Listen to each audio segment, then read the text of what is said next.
Hey you guys, today I'm talking about Bad Girls Club Season 16, Episode 9. I'm not going to talk about it step by step. I'm going to talk about the things that stuck out to me. This was a really good episode. I was really into this episode. It was some crazy shit happening on this episode that I was down for. So let's talk about Sabrina. I like her.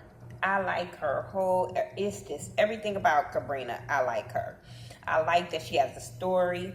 I like that she's a chef. Tiara, bitch, I'm a foodie too. Bitch, I love food. Like, I don't care. So yeah, Tiara and Sabrina, I really like them. Tiara, Sabrina, and Stephanie. Them are my favorites in the house. So, she cooks all the girls' food and stuff, and they appreciating her cooking them something to eat. She tells them about her culinary experience and, how it saved her life, and that's what she loved to do. That's her passion, and I'm all here for it. I like to cook. If I can afford culinary school without trying to do no loans and all that type of shit, I think I would, because I'm a foodie, I told you. So, bitch, if you don't know how to eat, you should know how to cook. And I know how to cook. I just don't like cooking for a lot of people. Right now I'm making cheesecakes and some in the oven. I'm just saying. Oh, happy Thanksgiving! Some of y'all don't watch my videos if I don't make a video on Thursday. Happy Thanksgiving. So yeah, I was here for that. Then she was telling the girls about when she was a teenager, her auntie took her to a homeless shelter, and that's when she really got to see another side, and she thought it would never be her, and then it ended up being her. So that made Stephanie look at her a little different. A lot of the girls like really gravitated to her. I think it was gravitated to her because of her story, and we all have been through some shit. You know what I'm saying? I've been there. I don't have no shame in my game. I have been there.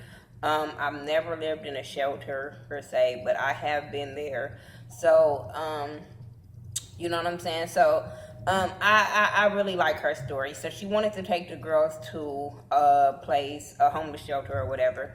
So they end up going to this, I don't know the name of it, Dream Builder, I think. It's something. It was a foundation that gives back. So I was here for that. They end up doing these backpack things where they sell backpacks and, give them to the less fortunate and stuff like that. So I thought that was really, really cool. I always like the charity work that Bad Girls Club make these girls do when it comes to going and give back and stuff like that. And they always putting out a great foundation. So that was cool.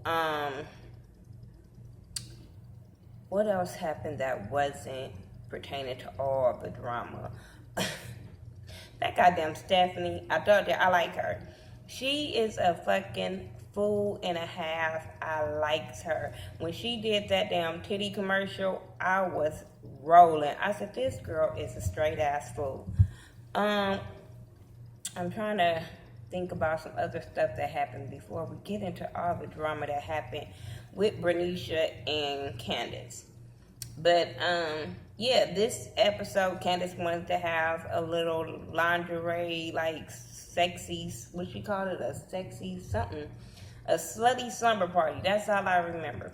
So it was like the dominatrix, dark, black type shit, but it was really fun, sexual, you know what I'm saying? And the girls really enjoyed themselves. The only person wasn't there was Brisha because of all the drama. But they had a nice time. Everybody was having fun. They really had a nice time. And, Sabrina was like, bitch, I kiss girls. I'm not tripping off of that. Oh, well, people know about it. You know what I'm saying? And, they just had fun. It was just a girls' night, just having fun. So I didn't see nothing wrong with their party or nothing like that. They got Tiara drunk. Tiara. Like I said, I see myself in Sabrina. I see myself in Tiara.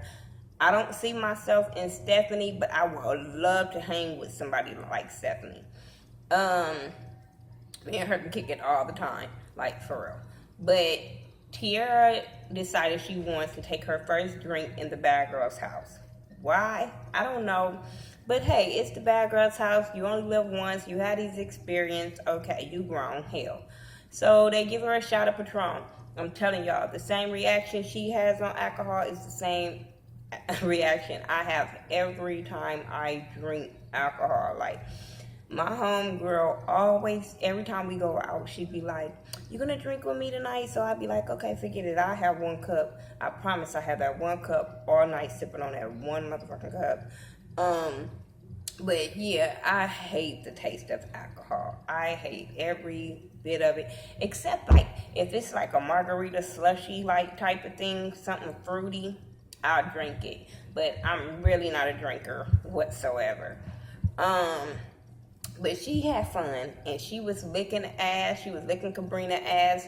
They falling all out. It was so enjoyable to see them this episode, just having fun.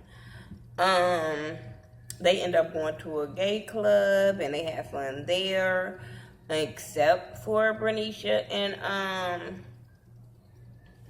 Candace. And this is kind of where the drama started. They were on their way to the club, and to the gay club, and Bernicia finally wanted to address Candace about not feeling her like that. Like, they didn't just fuck at the last episode. Well, she said she gave her head, whatever. And I see both sides of this, but I think somebody took it totally too far. But she was telling Candace how she's not really, into girls. She don't really like girls. They did what they did, and that was it. Candace feels like, she was like, "I don't want people to think I'm gay." So I think once Candace heard that, it triggered something with her. I don't know what it was, but it really triggered something with Candace for her to say she didn't want the world to think that she was gay. And so they arguing all up in the car about that whole situation. I'm feeling so bad for Cabrina. Like, bitch, I know you ain't got time for this. So they arguing or whatever. They quiet it down. They get in the club, and a girl send a flower to Bernicia. And Candace gets in her feelings once again. Like, this bitch say she ain't gay, but she accepted a flower from a girl. And I'm like, bitch, you could have just been a fan. So she gets in her feelings. She snatches her flower, very disrespectful, throw it down. And so Brenicia's trying to walk away. Bernicia is trying to avoid her at all costs. It's like, I don't know if she was scared I don't think she was scared to fight her. But I think she was like, I really am cool with this girl, so I don't want to fight her type shit. So she was really trying to avoid her at all costs. But Candace is the type of person who wants to address the situation, get it over with, and everybody is not like that, especially when alcohol is involved. Bernicia kept telling her, like, "I will talk to you later." Once they got home and stuff and was arguing about it, she was like, "I will talk to you later because you've been drinking. We could talk tomorrow." But Candace didn't want to do that. Candace wanted to grab all on her, put her hands on her, and I'm like, I was so surprised that Bernicia was keeping the restraint that she was keeping with Candace, because, bitch, it couldn't have been me. I'm sorry. It just couldn't. She just kept touching her and evading her space. So I feel like either, like I said, I don't want to think she was scared of her because she was, I don't know, she might do.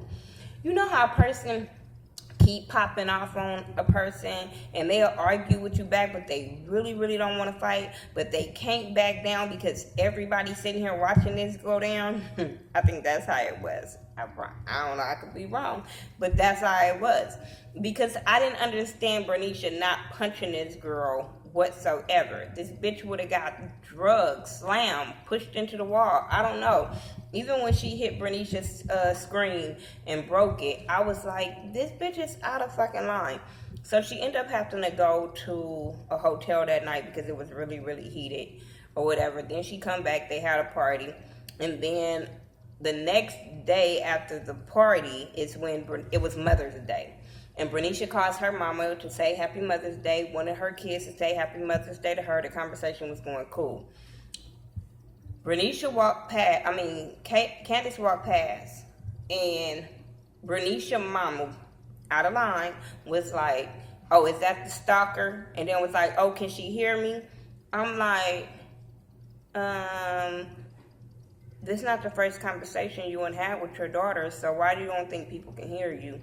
But yeah, she tells her, so then, Candace wants to explain her side of the situation, because Bernicia was telling her mama, like, this girl gave me some head, but it's not like that. I'm not gay. I don't want to be with her. I don't have no feelings for her.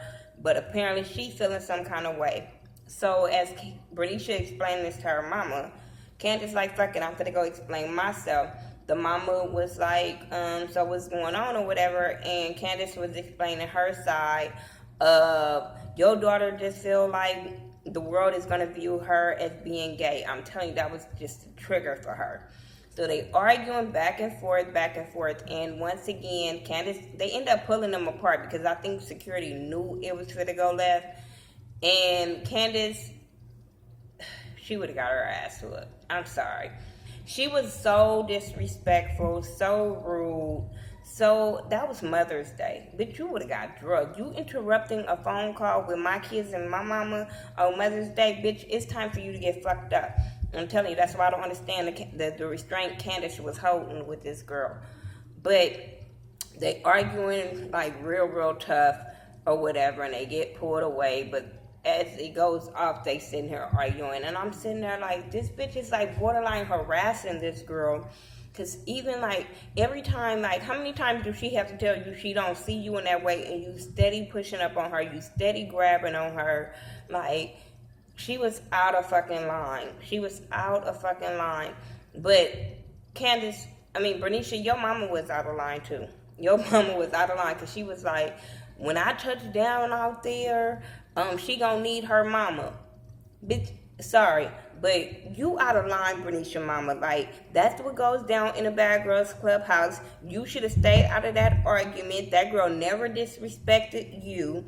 She was arguing with your daughter. So, yeah, that was out of fucking line.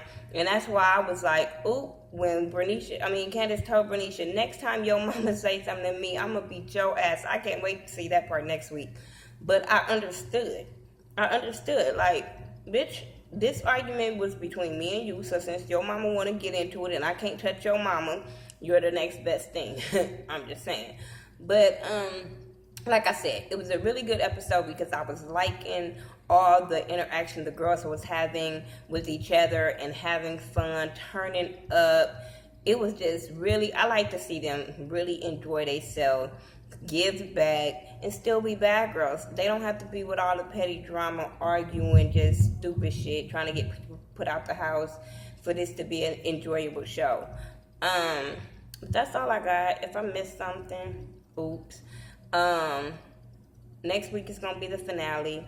Congratulations to Natalie Nunn. The pictures posted today of her pregnancy. And hey, I'm happy for her. I don't have no hate when it comes to her getting pregnant by her husband that she's been married to for years. So congratulations to her. Y'all tell me what y'all think. Like I said, happy Thanksgiving. I'm gonna go in here and finish making more food. That's why I'm looking like this, because y'all know when it comes to Thanksgiving, people gotta start like 2-3 days early and shit. But I'm just starting my desserts. I cook all my food on Thanksgiving early in the fucking morning. Bitch, y'all just don't have to wait till the afternoon to eat. I'm just saying. But I don't cook my food the day before. I just cook my desserts. I start them early because it be so much stuff I have to cook. But yeah. Tell me what y'all doing for Thanksgiving. I hope y'all enjoy y'all Thanksgiving. Tell me what y'all thought about this episode. Did you think Candace was out of line? Whose side would you on, Candace or Bernicia's? Like I said, Stephanie, she is just like a breath of fresh air. She is like one of my new favorite bad girls, like for real, to the top of the list. Make sure you guys checking out A Connection TV, Sarah So Oliver, Jamar 84. I'm not sure if Scotty from Mrs. Still standing with this shit because he was so over it. But check his channel out anyway. And I'll talk to y'all in the next video. Peace.